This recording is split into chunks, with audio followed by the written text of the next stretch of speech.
Tonight we drift into a world far removed from comfort and ease, a place as gritty as it is grand, Roman Empire. Not through the eyes of a senator or an emperor, but through yours. You are no Julius Caesar, no marble baths or golden laurels.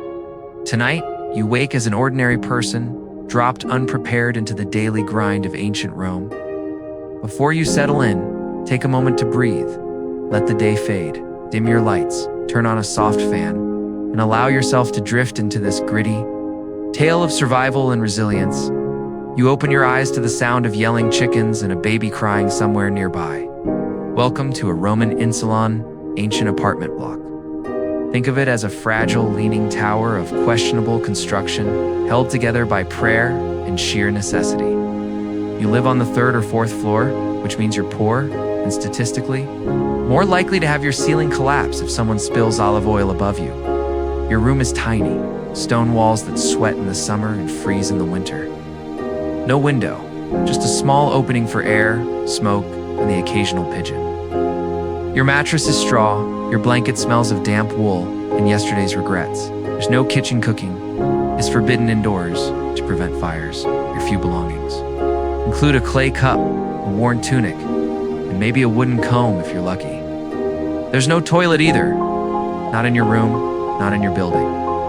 A chamber pot sits in the corner, silently waiting. You carry it down rickety stairs to dump it into the street gutter, praying you don't trip and become part of the morning mess. The walls are paper thin. You hear your neighbor cough, argue, pray, and other sounds you wish you hadn't heard.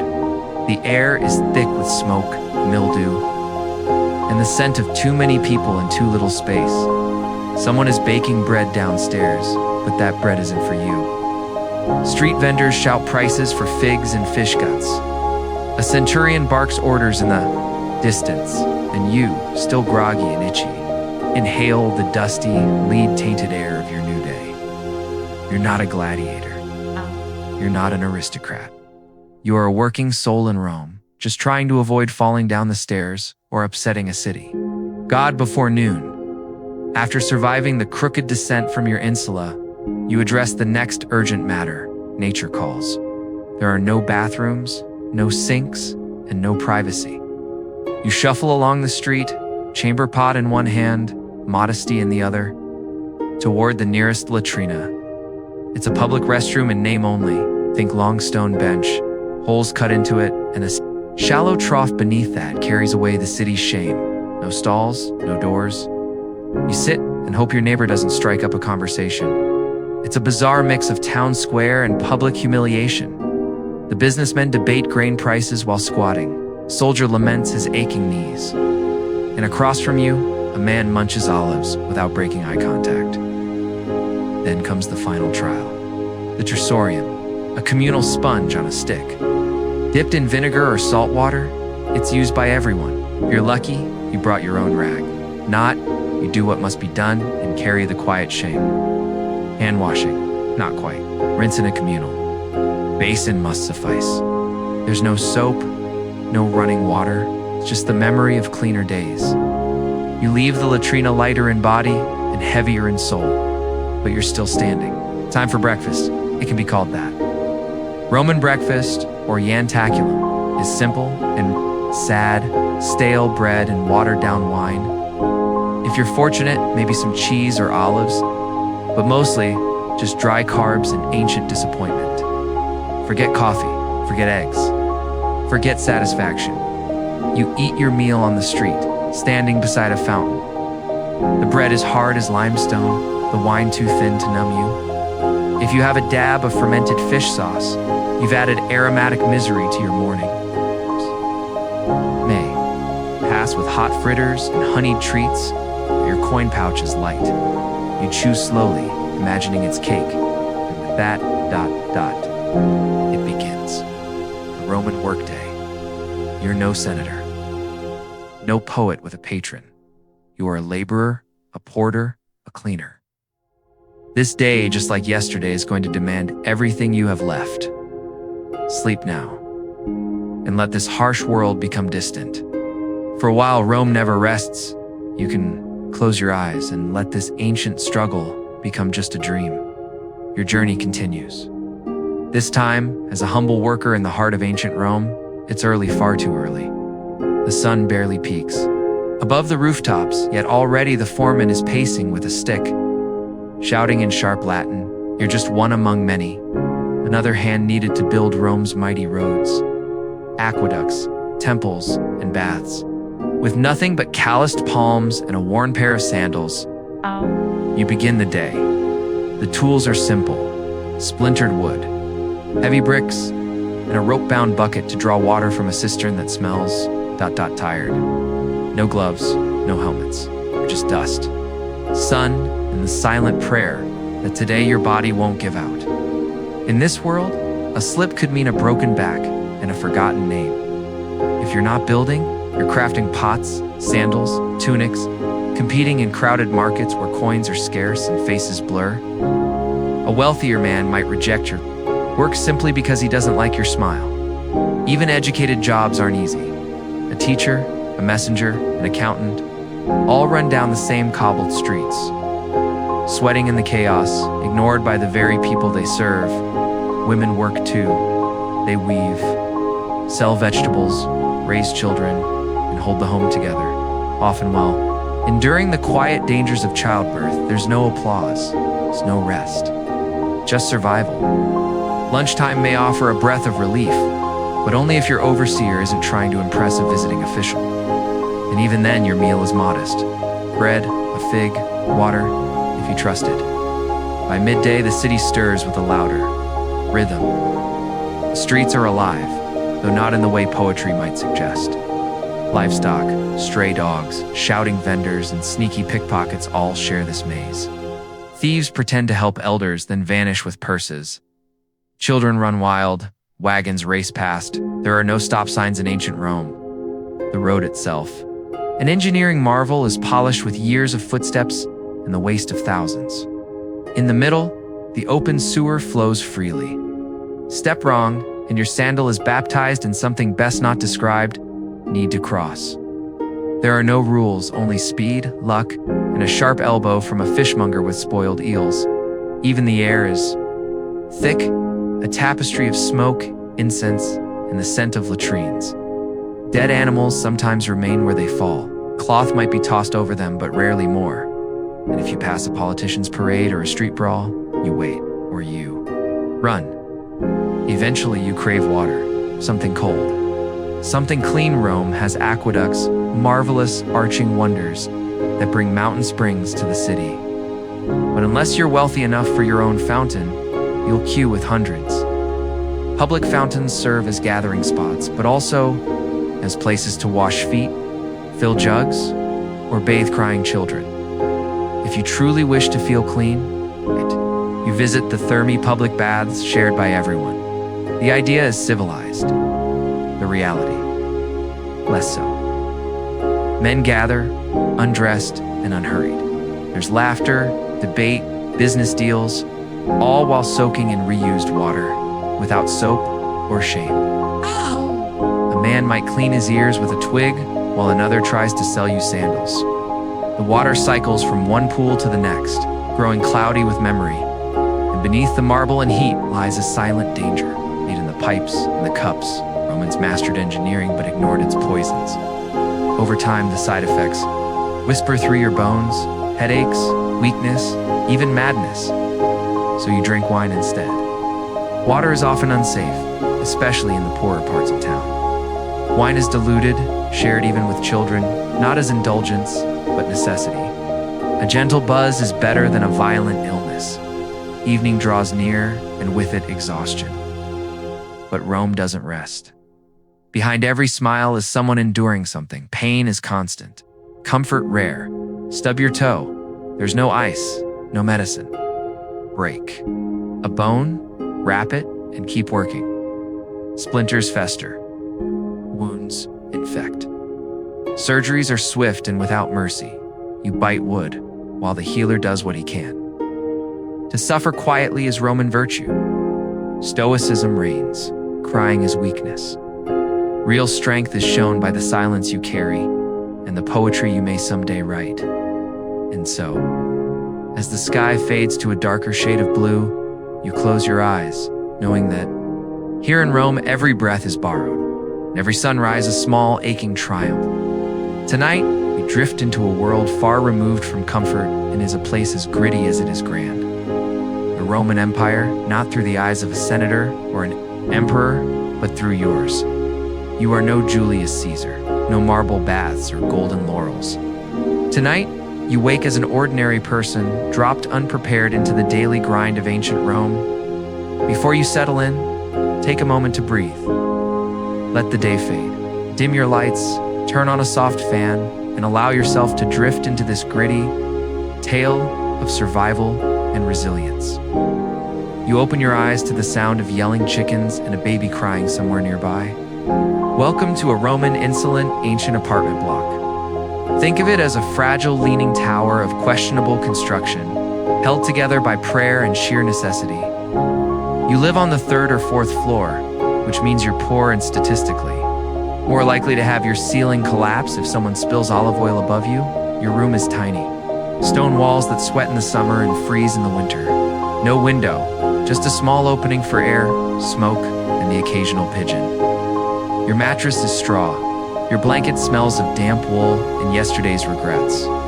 There's no kitchen. Cooking is forbidden indoors to prevent fires. Your few belongings include a clay cup, a worn tunic, and maybe a wooden comb if you're lucky. There's no toilet, either not in your room, not in your building. A chamber pot sits in the corner, silently waiting. You carry it down rickety stairs to dump it into the street gutter, praying you don't trip and become part of the morning mess. The walls are paper thin. You hear your neighbor cough, argue, pray, and other sounds you wish you hadn't heard. The air is thick with smoke, mildew, and the scent of too many people in too little space. Someone is baking bread downstairs, but that bread isn't for you. Street vendors shout prices for figs and fish guts. A centurion barks orders in the distance, and you, still groggy and itchy, inhale the dusty, lead-tainted air of your new day. You're not a gladiator. You're not an aristocrat. You're a working soul in Rome, just trying to avoid falling down the stairs or upsetting a city. God before noon. After surviving the crooked descent from your insula, you address the next urgent matter. Nature calls. There are no bathrooms, no sinks, and no privacy. You shuffle along the street, chamber pot in one hand, modesty in the other, toward the nearest LATRI. It's a public restroom in name only. Think long stone bench, holes cut into it, and a shallow trough beneath that carries away the city's shame. No stalls, no doors. You sit and hope your neighbor doesn't strike up a conversation. It's a bizarre mix of town square and public humiliation. The businessmen debate grain prices while squatting. A soldier laments his aching knees. And across from you, a man munches olives without breaking eye contact. Then comes the final trial, the tersorium. A communal sponge on a stick. It's dipped in vinegar or salt water. It's used by everyone. If you're lucky, you brought your own rag. Not, you do what must be done and carry the quiet shame. Hand washing, not quite. Rinse in a communal. Basin must suffice. There's no soap, no running water, just the memory of cleaner days. You leave the latrina lighter in body and heavier in soul. But you're still standing. Time for breakfast can be called that. Roman breakfast or yentaculum is simple and sad. Stale bread and watered down wine. If you're fortunate, maybe some cheese or olives, but mostly just dry carbs and ancient disappointment. Forget coffee, forget eggs, forget satisfaction. You eat your meal on the street, standing beside a fountain. The bread is hard as limestone, the wine too thin to numb you. If you have a dab of fermented fish sauce, you've added aromatic misery to your morning. Vendors may pass with hot fritters and honeyed treats, but your coin pouch is light. You chew slowly, imagining it's cake. And with that, it begins. The Roman workday. You're no senator, no poet with a patron. We're a laborer, a porter, a cleaner. And this day, just like yesterday, is going to demand everything you have left. Your journey continues. This time as a humble worker in the heart of ancient Rome. It's early, far too early. The sun barely peeks above the rooftops, yet already the foreman is pacing with a stick, shouting in sharp Latin. You're just one among many another, hand-kneaded to build Rome's mighty roads, aqueducts, temples, and baths. With nothing but calloused palms and a worn pair of sandals, you begin the day. The tools are simple: splintered wood, heavy bricks, and a rope-bound bucket to draw water from a cistern that smells tired. No gloves, no helmets, just dust, sun, and the silent prayer that today your body won't give out. In this world, a slip could mean a broken back and a forgotten name. If you're not building or crafting pots, sandals, tunics, competing in crowded markets where coins are scarce and faces blur, a wealthier man might reject your work simply because he doesn't like your smile. Even educated jobs aren't easy. A teacher, a messenger, an accountant, all run down the same cobbled streets.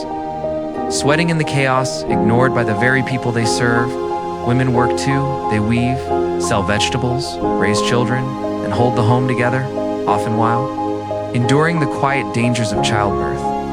There's no applause, no rest, just survival.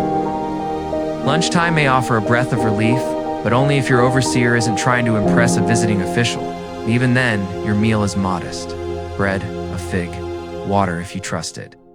By midday, the city stirs with a louder rhythm.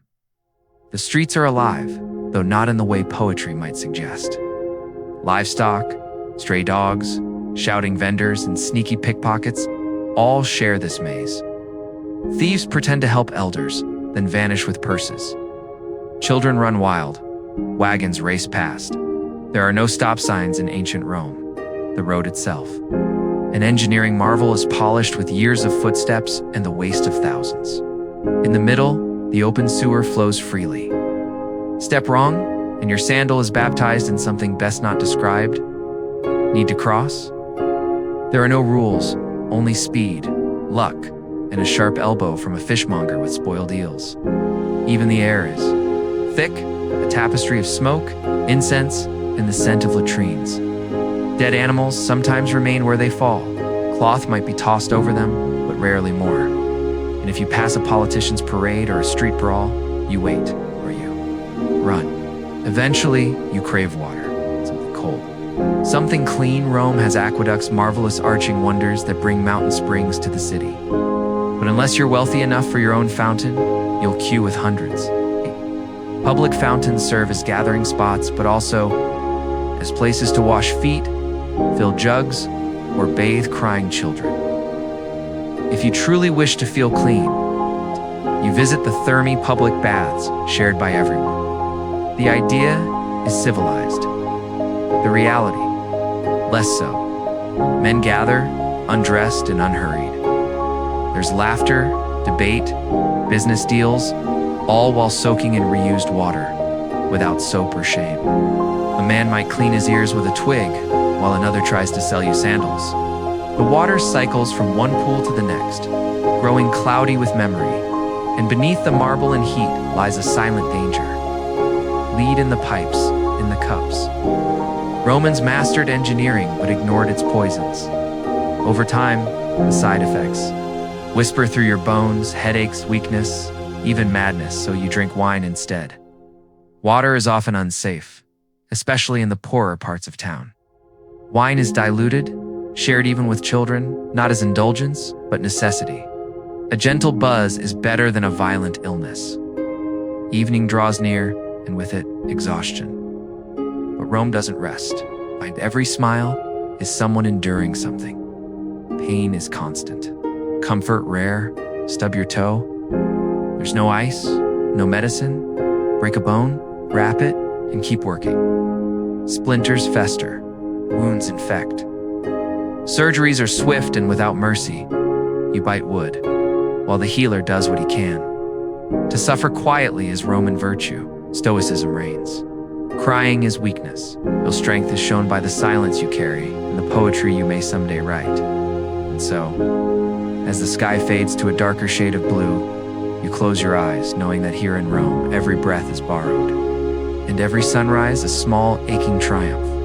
And so, the sun dips low over Rome. You might think, surely now, finally peace. But no, nightfall here isn't rest, it's transformation. As day surrenders to dusk, the clamor doesn't stop. Simply changes its mask. Gone is the clatter of carts and the sermons of senators. In their place, whispers, footsteps, and the lurking heartbeat of a city that never sleeps, they prowls.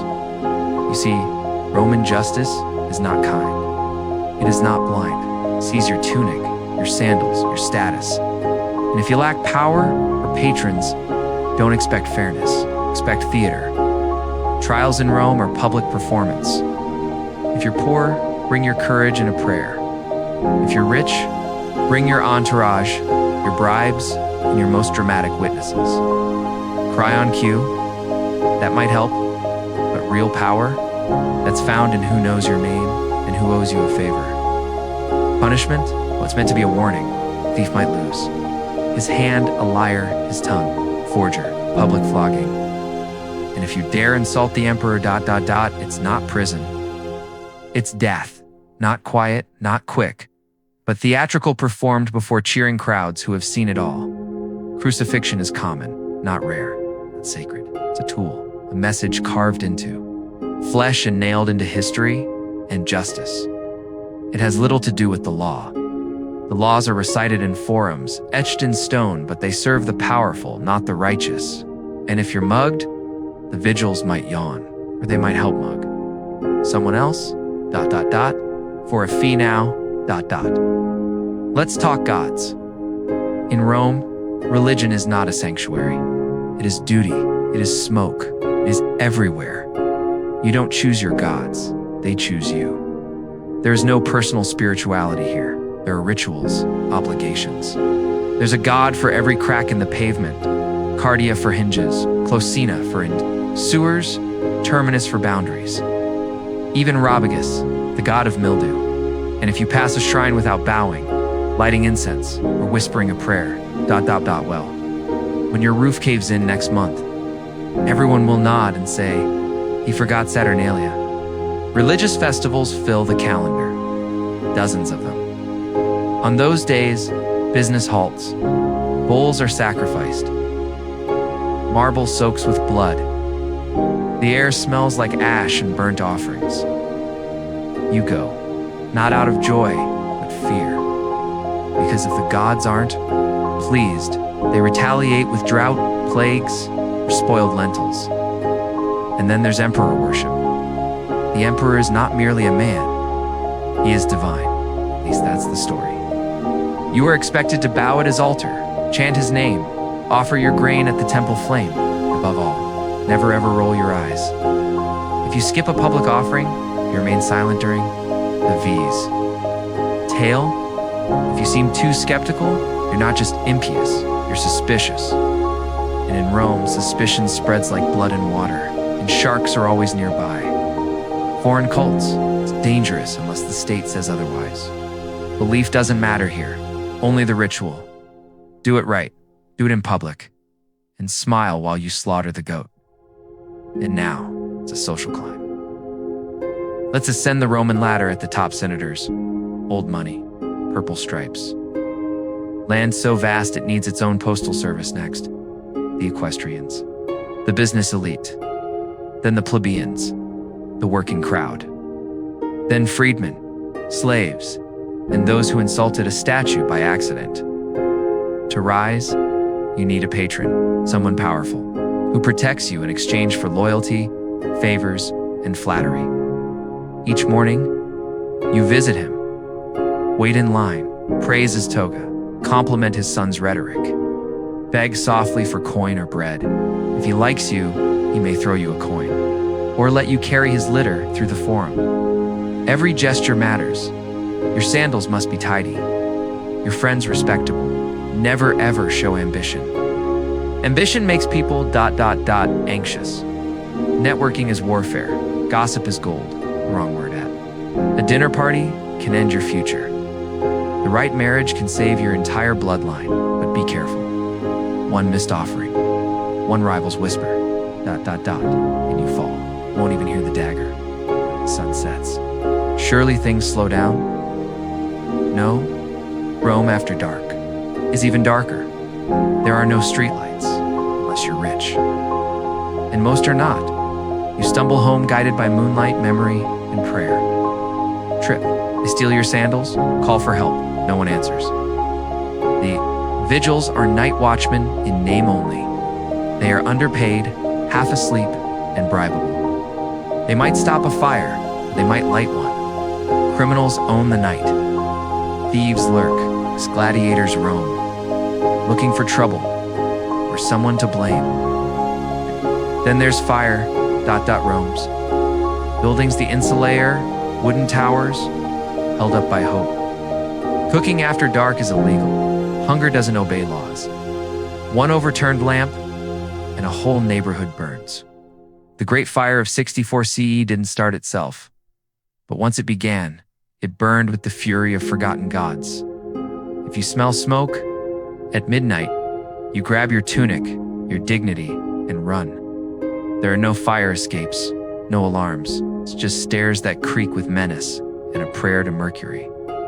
Even if there's no fire, it's drunken parties, religious parades, screaming, mistresses, dice games that end in blood, banquets that end in duels. Your walls are thin, your neighbor coughs like a dying goat. Rats thump through the night. Somewhere, someone screams. From passion, murder, maybe both. You press your face to a sweaty pillow, beg for silence. There is no silence, not here, because Rome doesn't sleep. It hunts, and when dawn comes, you do it all again. You rise in a crumbling apartment, survive chariot traffic, public baths, gladiator games, and lentils soaked in fermented fish sauce. You bow to gods you don't understand, obey laws that don't protect you, whisper prayers between riots and rats, and it's only been one day. Would you survive a second? No, honestly, you wouldn't. Most modern souls used to clean water, quiet nights. 5-minute delivery would crumble by lunchtime. The Romans didn't. They built aqueducts, libraries, colosseums, and roads that still stand. They raised empires. They endured. And somehow, in all this filth and fear, Rome thrived. Long before the stars guided sailors and the moon marked the passing of months, ancient civilizations were quietly laying the foundations of the world we know. They developed philosophies that shaped the soul, mapped constellations across velvet skies, and even performed surgeries with tools fashioned from their surroundings. Among their marvels was a humble invention that would outlast empire's concrete. Stronger than time, it still holds up better than many modern structures today. These early builders didn't just create cities. They carved the soul of a continent. Their language, Latin, became the root of half the tongues spoken in the Western world. Their architecture would later inspire cathedrals, government halls, and grand universities. And their political wisdom, republics, senates, the idea of veto power echoes in democracies across the globe. But behind these wonders was a cost. For the average Roman does who rose at dawn, toiled till dusk, and lived not in palaces, but in crowded tenements. Life was a grind, often thankless and unforgiving. And yet, they pressed on, adapted, survived. Rome wasn't built on luxury. It was forged in sweat, shaped by fear, driven by ambition, and upheld by sheer will. Layer upon layer, person by person, year after year. You might imagine it as grand and golden. But if you truly walked those ancient streets, you'd be begging for modern plumbing and antihistamines by noon. You'd trade every coin in your pouch for a warm bath and a chair with a proper backrest. And that's okay, you're not meant to. Survive ancient Rome only to understand it.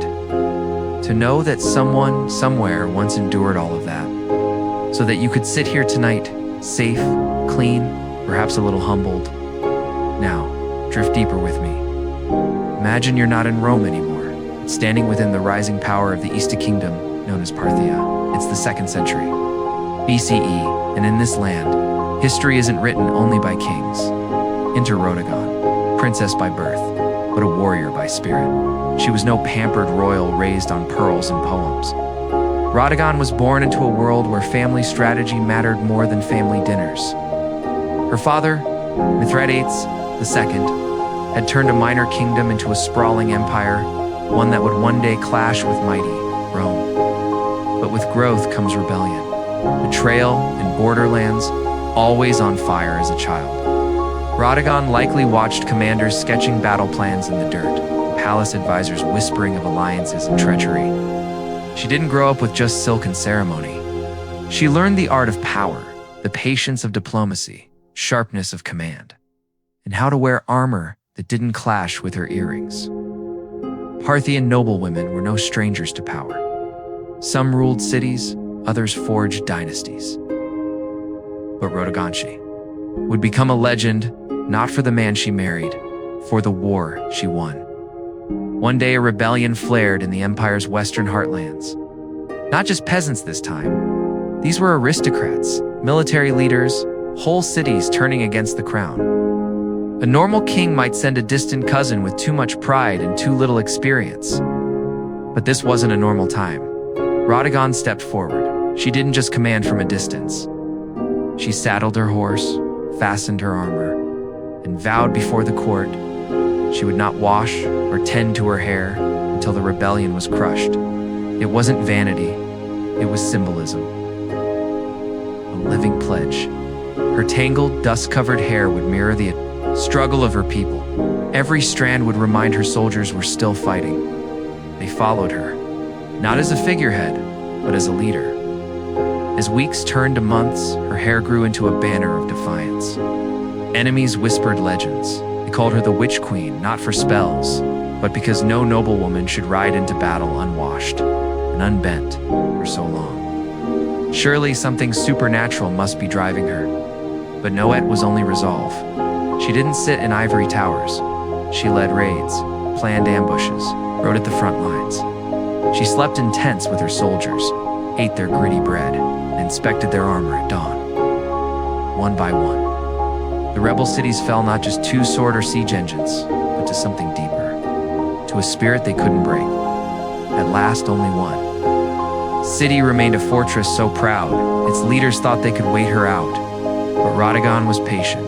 Instead of charging the gates, she sealed them off. Cut supplies, starved the rebellion. Time itself became her weapon. Then, one fateful night, a small gate was left unguarded. Her scouts slipped through, opened the doors, and the empire was hers again. At sunrise, she stood upon the battlements. Her hair wild and knotted with dust, her eyes clear with victory. No trumpets, no feasts. It's just one silent act, a basin of water for the first time in months. Radagon washed her hair. The rebellion was over, and her story, like a soft lullaby from the past, still lingers of a woman who led not with luxury, but with loyalty, not with gold, but with grit. So as you close your eyes tonight, let your mind drift to those ancient hills, where stars once guided queens, where vows were kept, not with words, but with the dust of battle. Sleep gently now, for the warriors of old have laid down their arms, and the night belongs to peace. Beneath a sky brushed with ash and morning haze, Radagon stood not in royal robes, but in the weathered armor she had worn since the first march. Her breastplate was chipped from rebel blades, her shoulders heavy.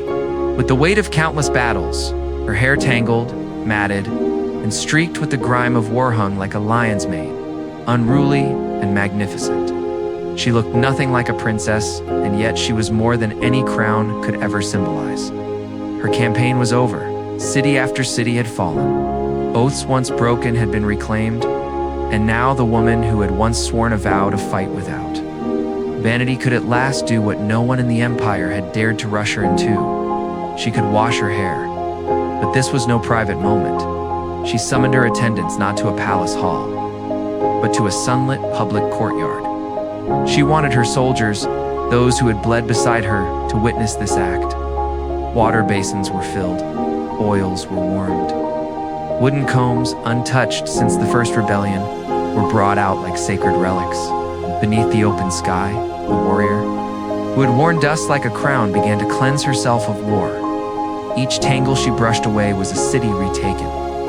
Every rinse of water was defiance returning to the soil. Some say she wept, others claim she laughed, but all agreed there was silence.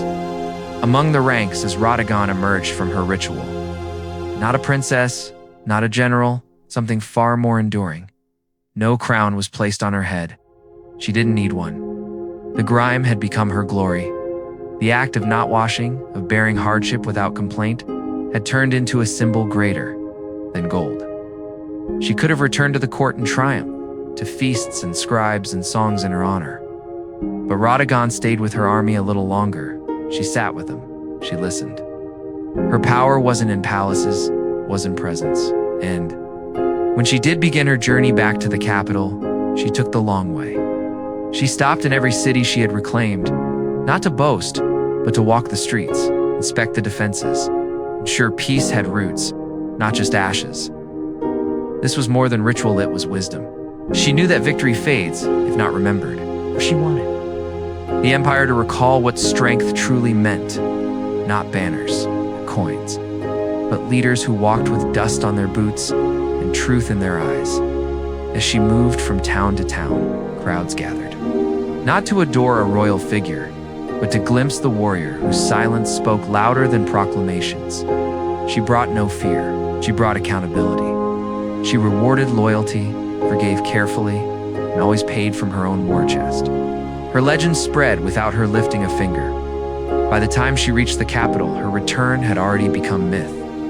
Artists debated how to paint her scarred and wild, or radiant and reborn. Ministers whispered nervously. A woman who had lead armies now stood at the center of power, and people adored her not because of her title, but because of what she had done. What do you do with a princess more beloved than kings?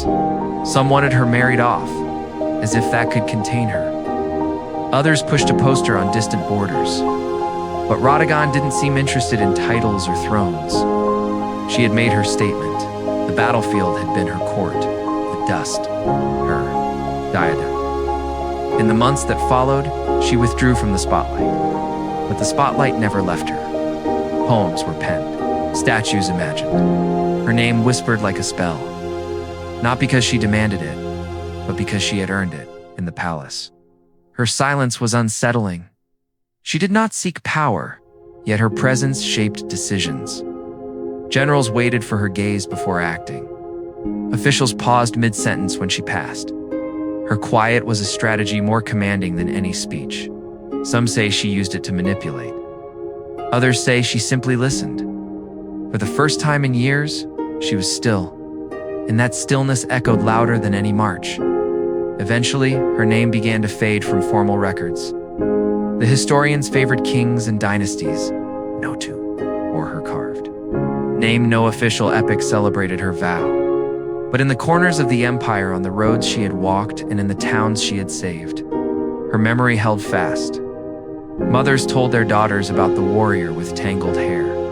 Soldiers recited her tactics like scripture. Rebels still spoke of her with uneasy reverence, as if she might one day return from the dust. Hair flying like a banner, Radagon broke the rules and still won. She didn't play the court games. She didn't paint, dance, or politely disappear. She marched, bled, ladonned, then vanished like a comet across the sky. Some say she retired to quiet peace. Others believe she advised from the shadows. Romantics insist she rode out one final time and was never seen again. But one truth remains. She changed what it meant to lead. She proved that vows, even strange ones, can shape empires. That loyalty isn't bought, it's earned through presence, suffering, and truth. And though no statue bears her likeness, the dust of Pathia still remembers, because you don't need marble to be eternal. You just need to keep your vow and win.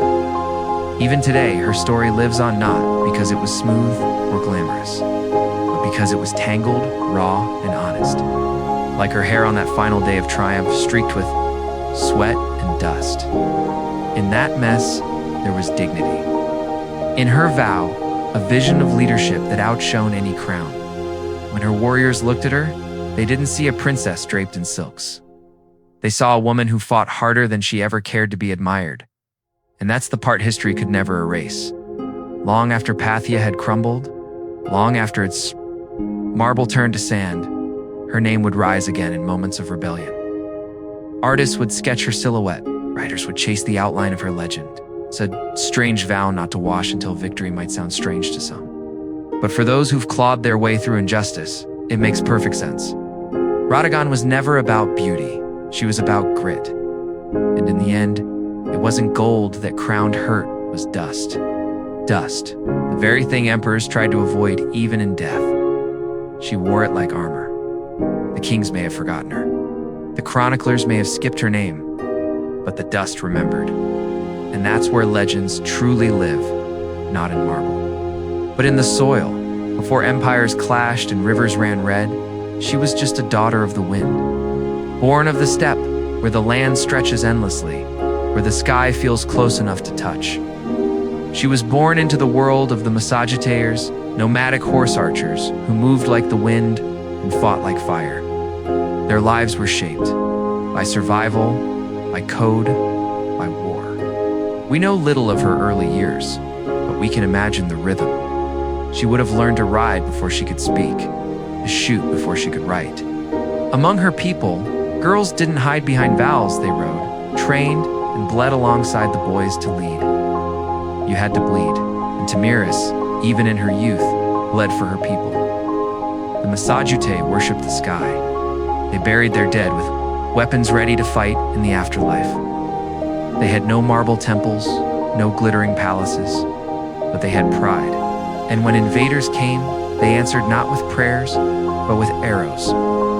Tamiris came to power after the death of her husband. She didn't inherit rule, she seized it.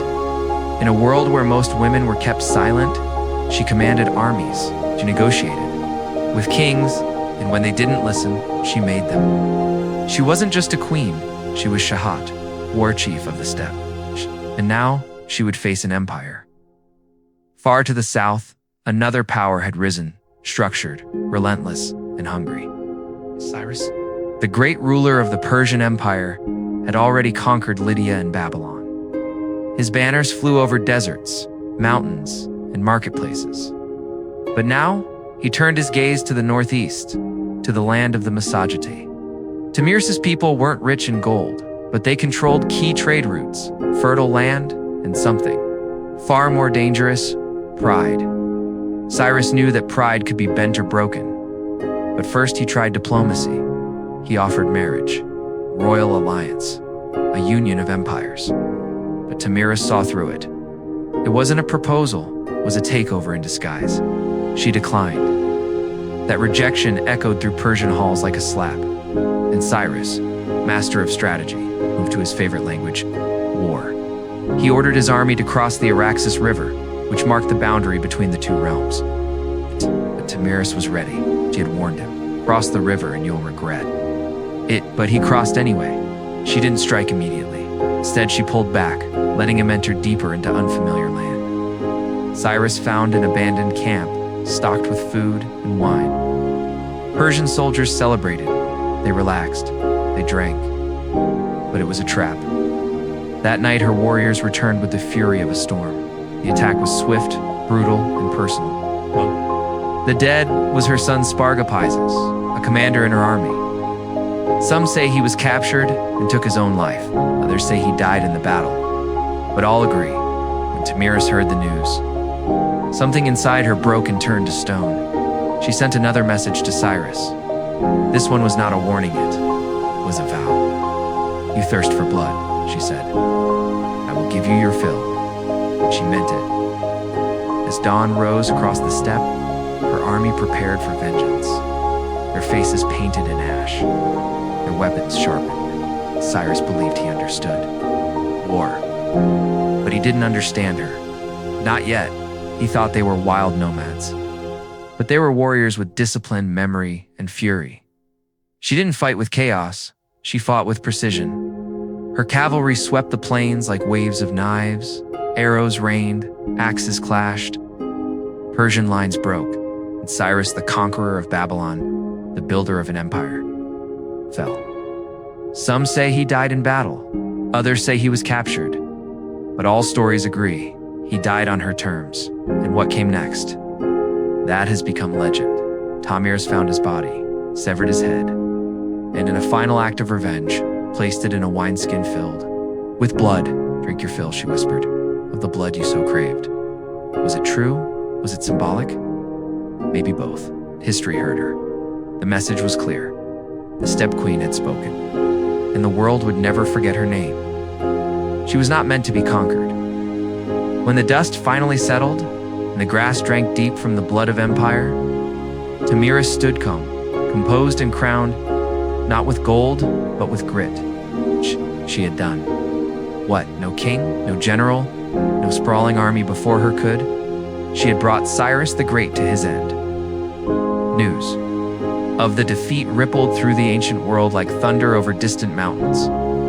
The mighty Achaemenid Empire, so vast, so feared, so seemingly untouchable, had been humbled, and not by another king, but by a woman from the windswept steppes. The Persians tried to mute the humiliation. They buried Cyrus with royal rites, sealing his tomb at Pasargadae in dignity. But history does not forget, and the wound of his final defeat a bitter, blood-soaked, blemish-stained, etched in the legacy of their empire.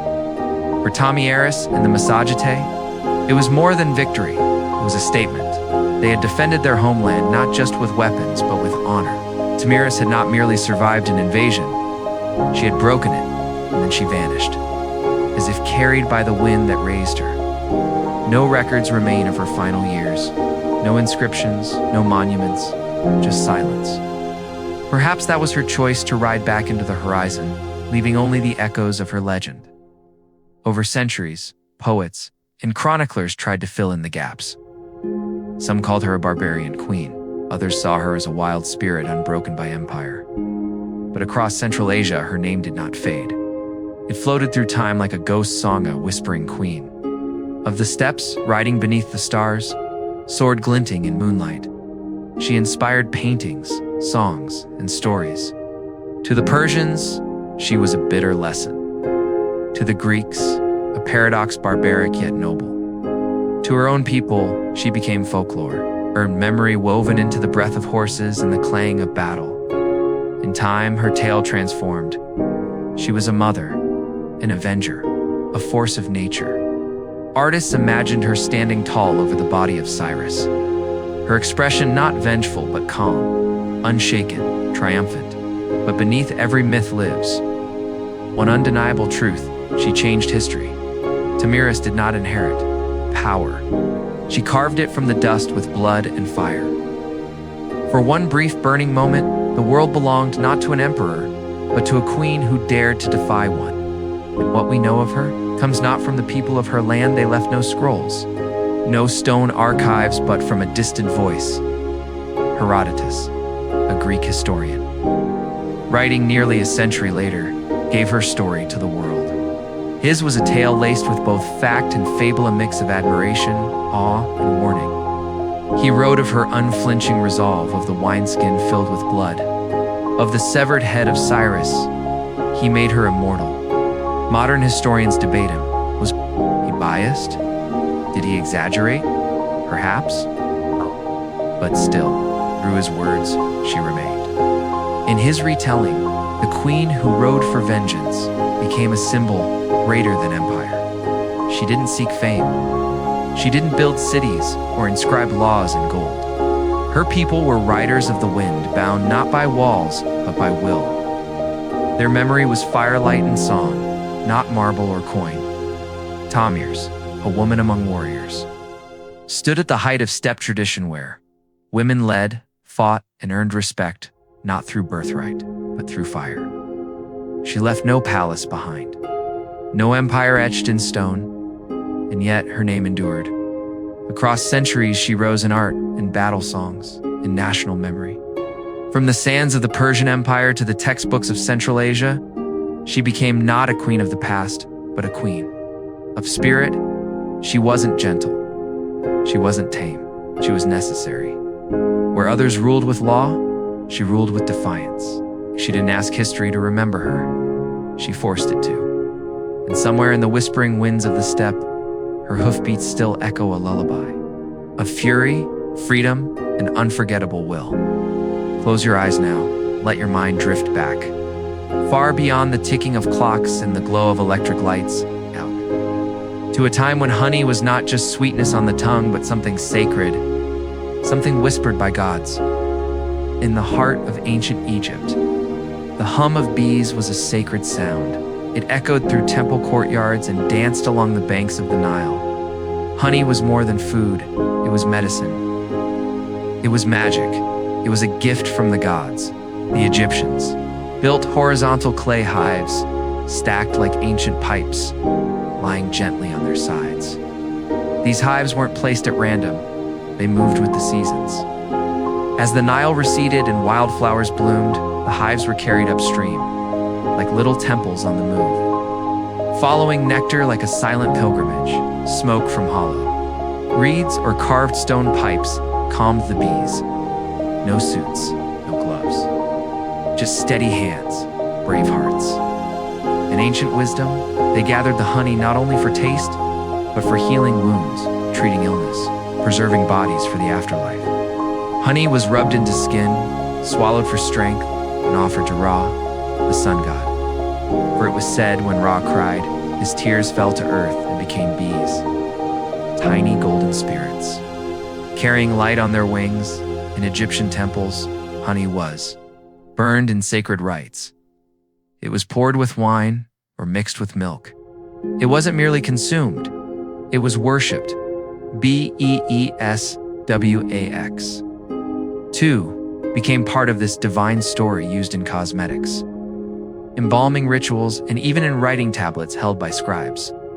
In Egypt, the hive wasn't just a box, it was a symbol of cosmic order, watched over by gods and shaped by human hands. And as Egypt gave beekeeping its soul, Mesopotamia gave it law in the land between the rivers, where the Sumerians, Akkadians, and Babylonians raised cities from clay. Honey flowed into royal courts and temple grounds. Here the evidence is quieter, etched in cuneiform on ancient tablets. But it is clear, beekeeping was no accident. It was protected, it was honored. Bee gardens nins were spaces of abundance, often tied to palaces and temples. Honey and beeswax were precious, used in trade and medicine and worship. And if someone's bees wandered onto your land, if they stung your crops or someone stole your honey, there were laws. The Code of Hammurabi itself made sure of it, even in a world where grain was counted like gold. Honey had its own line of protection. Bees were seen not just as insects, but as divine messengers. The god Ninurta, lord of agriculture and war, was linked to the bee, and beeswax sealed royal decrees and molded tiny ritual figures in sacred ceremonies. Though their hives are lost to time, scholars imagine clay tubes or woven baskets shaded from the Mesopotamian sun, resting on rooftops or near garden walls, practical, sacred, and always watched in this world. The hive was more than honey, it was fairness, justice, a mirror of civilization itself, and further north. In the forested highlands of Anatolia, the Hittites listened to the bees in a different way. They didn't just manage bees, they invited them into their rituals. The bee was a purifier, summoned in prayer to carry away evil, to cleanse the soul, to lift the anger of the gods. In their sacred texts, the bee wasn't captured or crushed. It was released. Honored honey was poured in offerings, mixed with wine, laid at altars and temples, lit by flickering oil lamps. And like Egypt, their hives were likely made of clay or straw, stacked in quiet courtyards, hidden beneath temple arches, tended by beekeepers who worked for gods and kings alike. To the Hittites, the hive was a tool for healing, for diplomacy, for sacred balance. And then came the Greeks.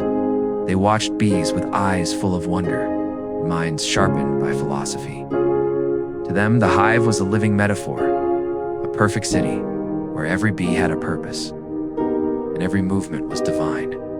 Order Greek beekeepers crafted hives with removable lids and sections, allowing honey to be gathered without destroying the colony. They calmed bees with clay smokers, puffing time-scented smoke at the entrance to lull them into stillness. Aristotle himself studied bees with fascination. He observed their dances, their roles, their mysteries. He thought the hive was led by a king, not yet knowing the power of the queen. but his writings became the foundation of bee science for centuries. Honey-sweetened Greek wine, preserved fruits, healed wounds, and symbolized life's richness. They believed the gods themselves feasted on ambrosia, a heavenly mix of honey and wine. The priestesses of Artemis were called Melissa, the Greek word for bee. In the feminine hum of the hive, they heard the sacred echo of divine wisdom, of order, grace, and nature's law. And finally, the Romans, practical, ambitious, empire builders. They took everything the Greeks and Etruscans knew about bees and scaled it. From Gaul to Hispania, Roman beekeepers built hives from cork, clay logs, and even baskets sealed with mud. They recorded their methods in detailed manuals, observing seasons, swarms, pests, bloom cycles. They were not just harvesting honey, they were building a network, a sweet infrastructure for the empire. They calmed their bees with smoldering herbs, oregano, thyme, sage, burning in clay pots to soothe the hive. In Roman kitchens, honey-glazed meats, preserved fruits, and perfumed cakes. In medicine, it healed. In trade, it was gold. And so, the golden nectar gathered beneath the warm sun by tireless wings found its place in nearly every corner of ancient life. The Romans, ever practical and organized, turned honey into more than just food. It was flavor, medicine, fuel for light, and even a seal against time. With iron knives, they gently harvested combs, melting and straining wax that would later flicker as candles, coat writing tablets, or glide across a scribe's hands crafting. Cosmetic bombs, they used it to waterproof ships and anoint warriors. Honey sweetened the sourness of wine to make balsam, thickened sauces for meat and fish, and even restored energy to weary athletes and soldiers. Roman physicians following the wisdom of Hippocrates prescribed honey for sore throats, wounds, and digestive troubles. Its natural antibacterial properties, though not yet understood, were revered. But perhaps the most Roman trait of all was the system behind the sweetness. Large country villas hosted vast apiaries, entire honey farms operated by enslaved workers under the meticulous eye of estate managers. Production was recorded in ledgers. Surpluses were sold in bustling markets or shipped to distant lands. The bees were more than insects. They were miniature citizens of an empire disciplined, efficient, and endlessly productive. To the Romans, a well-run hive reflected a well-run household. But far beyond Rome, beyond brick and marble and ledger-sanctioned peoples looked at bees and saw the divine. Across Egypt, Greece, Mesopotamia, and far-off lands, the hive wasn't just a home for insects. It was a threshold, sacred place where nature met spirit. In Egypt, bees were born from the tears of the sun god Ra. When his tears fell to earth, they became bees' tiny golden messengers who carried offerings to the gods and the dead. Honey was placed in tombs, offered in temples, and treasured. As both food and spirit, the bee became a royal symbol. Pharaohs of Lower Egypt bore the title, he of the sedge and the bee, binding their reign to the cosmic order of the hive. In Greece, the symbolism was deeply feminine. As priestesses of Demeter and Artemis, goddesses of the earth and wilderness, were known as Melisi or bees. These women, draped in ritual white, were seen as bridges between worlds, channeling divine will to mortal ears. The Oracle of Delphi, home to prophecy, was once believed to be guided by bee priestesses. Even the Pythia, the Delphic oracle, herself was sometimes called the Delphic bee. Philosophers admired the hive, its discipline, its humility, its devotion. Stoics held bees as a mirror of the ideal society where every being contributed selflessly. Early Christians, too, adopted the bee as a symbol of chastity, resurrection, and pure creation without desire. In Mesopotamian rituals, bees served to cleanse. In certain Hittite ceremonies, a live bee was released to carry away the sins of the community.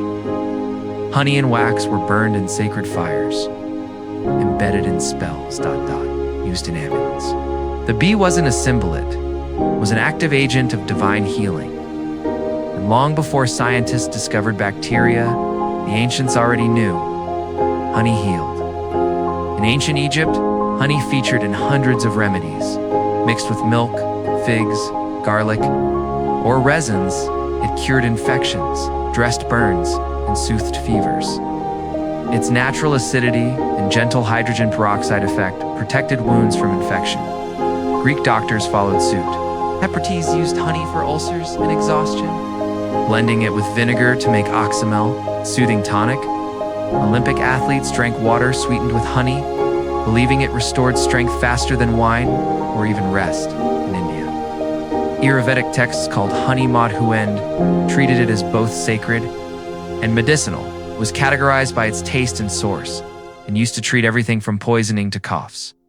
Paired with spiritual rituals, honey became a purifying force, consumed during fasts and given as divine offerings. Romans 2 trusted its powers. Pliny the Elder recorded countless honey-based treatments in his natural history.